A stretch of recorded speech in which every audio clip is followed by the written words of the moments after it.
In this video I'm going to show you how you can propagate a crawling philodendron. A crawling philodendron is a philodendron that has its stem either in the ground or on the ground.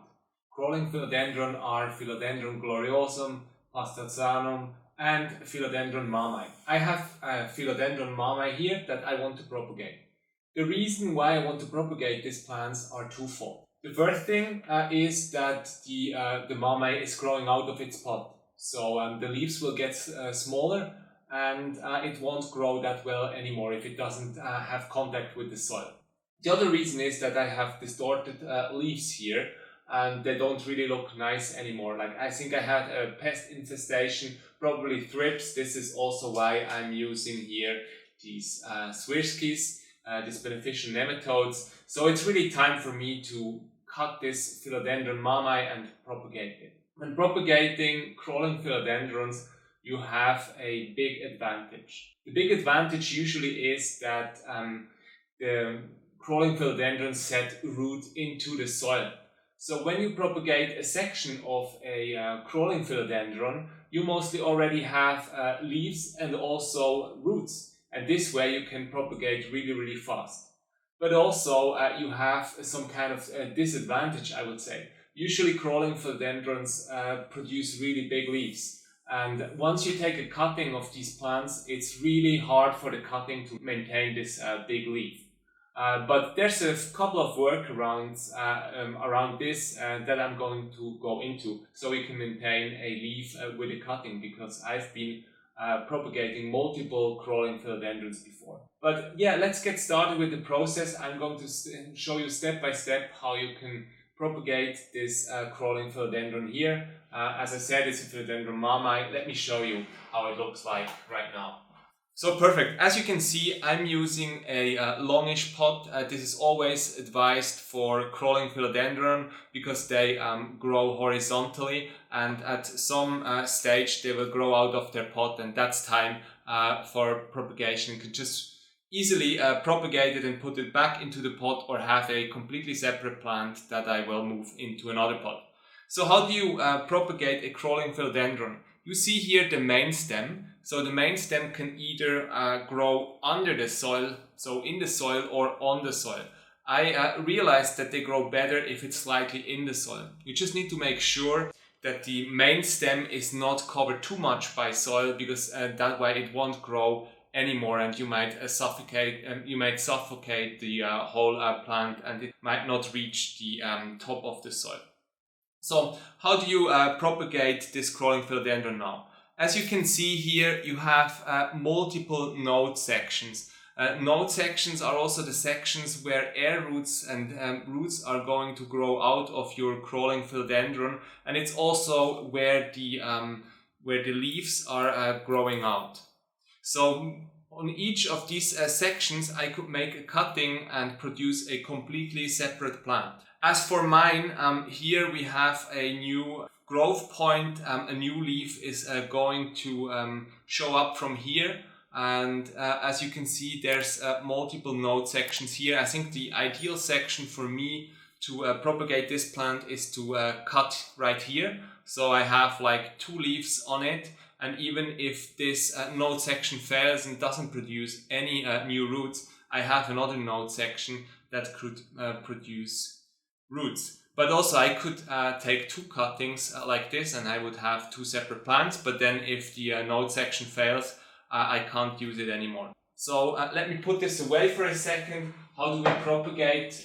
You can take a scissors, pruning share. You can also take a knife. It's just really important that the blades itself are disinfected. So what I'm using is rubbing alcohol. This works great. Usually I also put it under a flame for a couple of seconds, and that way you can be sure that you don't have any diseases on the blades, and nothing moves from one plant or one cutting to the other. So once I've disinfected my scissors, also it would be good to just add a little bit of water and wash away all the rubbing alcohol, but I'm not going to do this for the purpose of this video. Now I can just go back to my plant and I will start to cut it. So as I mentioned, this section, here's a node and here, I will cut in between. Important is that you make a really clean cut. I always make sure that I make a horizontal cut. Some people say you should do like a diagonal cut. The advantage would be that it could take in more water once you propagate it, but I didn't really see that materializing, so I'm just doing a horizontal cut like this. It's really thick, it takes a few seconds, but I got there. I'm going to show you now. This is the cutting of the crawling philodendron. Important is the bigger or the thicker the stem is, the longer it takes to callus over.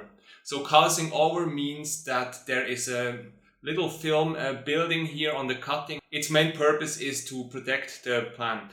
And you should not start with the next propagation step until your cutting is callused over, because otherwise it might rot immediately once you put it in water or into a medium that is quite wet. So for this cutting I probably will wait like half an hour or something like this.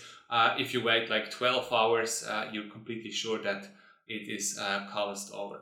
Now we have the cutting of the crawling philodendron. I will go back and tell you about the next step.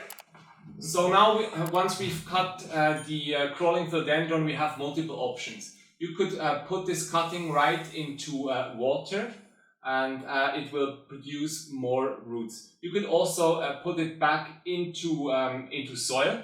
So even if you put it back directly into soil, it might start to grow, but it has a main disadvantage. You don't see any progress for a long time. You won't see whether new roots are forming or not if you put it into the soil, but the big advantage, of course, is that you don't have to place it anywhere else after that process. Water propagation, yeah. As I mentioned, you can put it right into water. Me personally, I'm never doing this for the crawling philodendrons. I prefer sphagnum moss. Sphagnum moss is a great medium to propagate crawling philodendrons and also other plants. The one thing you really have to be careful of is that the sphagnum moss is not too moist, because once it's really moist, it might also rot your cutting. So what I'm usually doing is I wet the sphagnum moss and then I press it out a couple of times really hard, so it stays slightly moist and is not completely solved. That's the perfect preparation for the sphagnum moss. Also, where do you place your cutting? And I mentioned the leaf and that you might lose it. If you want to keep the leaf, and also if you want to have ideal conditions for your cutting, you should use an enclosed container. So I have a plastic container from a salad here. This is quite suitable, but if I want to keep the leaf, I should have like a larger container that I can enclose like 100%. This way you have a lot of humidity and your cutting might be able to maintain the additional leaves it still has attached to it.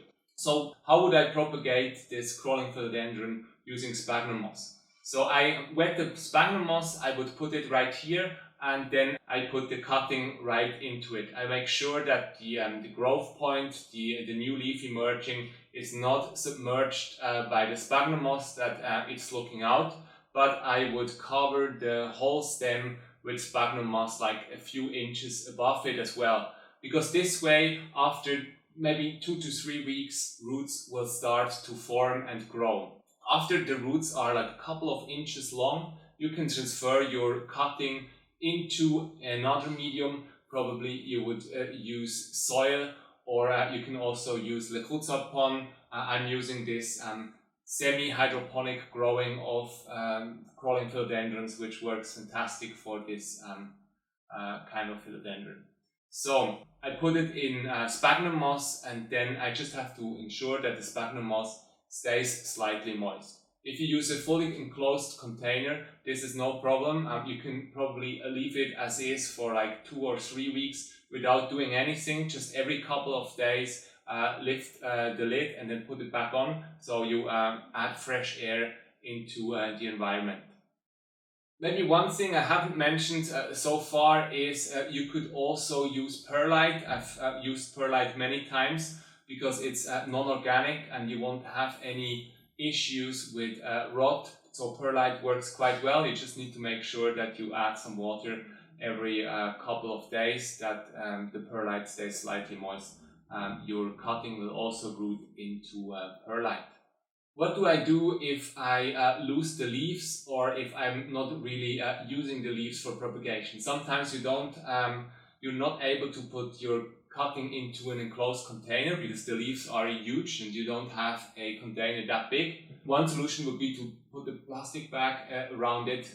That way you can still keep the leaves, but you can also just snip off the leaves and you have just the node and the stem. As long as you have a node, it will still propagate, but it might take longer because there's no photosynthesis that can take place.